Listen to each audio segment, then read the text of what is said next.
Assalamualaikum warahmatullahi wabarakatuh. Bismillahirrahmanirrahim. Alhamdulillahirabbil alamin. Allahumma shalli ala sayyidina Muhammad walhamdulillahirabbil alamin. Anak-anak sekalian kelas 9 yang berbahagia, semoga anak-anak sekalian sekeluarga senantiasa sehat walafiat, zahir dan batin, tidak kurang suatu apapun, tetap iman, semangat belajar mencari ilmu demi masa depan yang terbaik untuk kemaslahatan dunia akhirat. Semoga anak-anak selalu dalam naungan rahmat, ma'unah dan ridhonya Allah Subhanahu wa ta'ala. Amin ya rabbal alamin. Anak-anak sekalian, materi pembelajaran kita kali ini yaitu SKI bab 1 tentang dakwah dan peran Wali Songo di Indonesia. Anak-anak sekalian bisa melihat LKS-nya di halaman 4, 5, dan 6. Tujuan pembelajaran kita pada kali ini yang pertama, menghayati nilai-nilai positif dari perjuangan Wali Songo dalam mensyiarkan Islam. Yang kedua, menganalisis biografi Wali Songo dan perannya dalam mengembangkan Islam. Yang ketiga, mengamalkan sikap tanggung jawab, percaya diri, toleran, dan santun dalam kehidupan sehari-hari. Anak-anak sekalian, langsung pada ringkasan materi. Yang pertama tentang pengertian Wali Songo. Anak-anak bisa memahami LKS-nya di halaman 4 tentang pengertian Wali Songo, yaitu sebutan bagi orang-orang Islam yang dianggap memiliki karomah atau kemuliaan yang telah Allah berikan kepada mereka.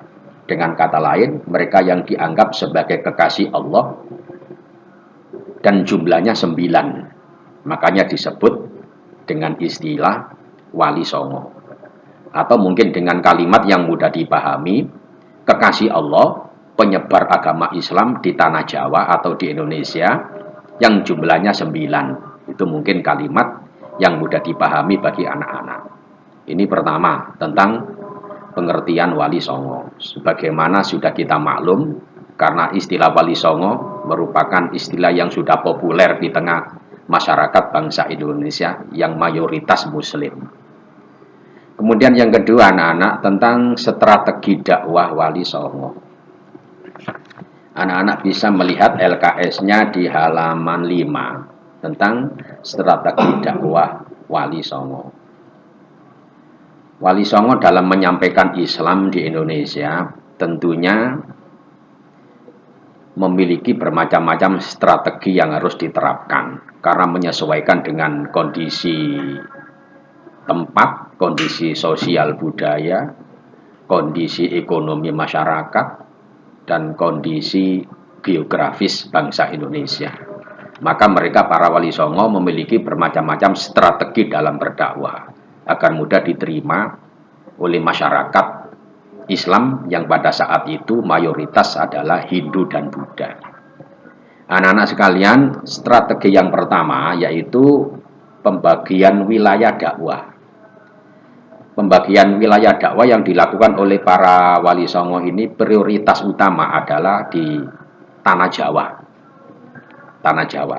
Dengan pertimbangan karena pada saat itu mayoritas penduduk atau masyarakat di Jawa kebanyakan memeluk agama Hindu dan Buddha. Hindu dan Buddha. Oleh karenanya maka prioritas utama yang dilakukan oleh para Wali Songo adalah melakukan pembagian wilayah dalam berdakwah. Ini yang pertama.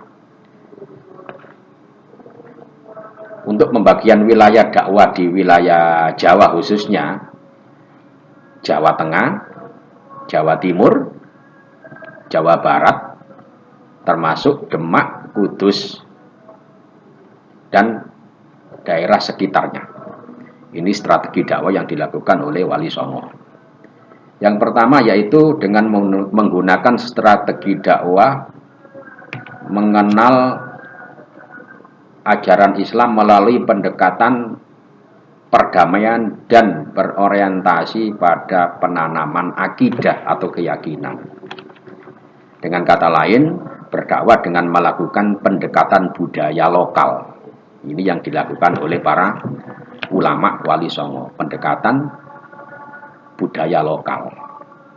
Tanpa harus memberantas budaya yang ada di masyarakat tertentu, hanya saja budaya lokal pada saat itu diwarnai dengan ajaran-ajaran yang bernuansa keislaman. Ini yang dilakukan oleh para Wali Songo. Anak-anak sekalian, kemudian yang ketiga, strategi dakwah yang dilakukan oleh para Wali Songo yaitu dengan cara melakukan perang ideologi dan memberantas kepercayaan-kepercayaan yang tidak islami atau yang bertentangan dengan akidah Islam.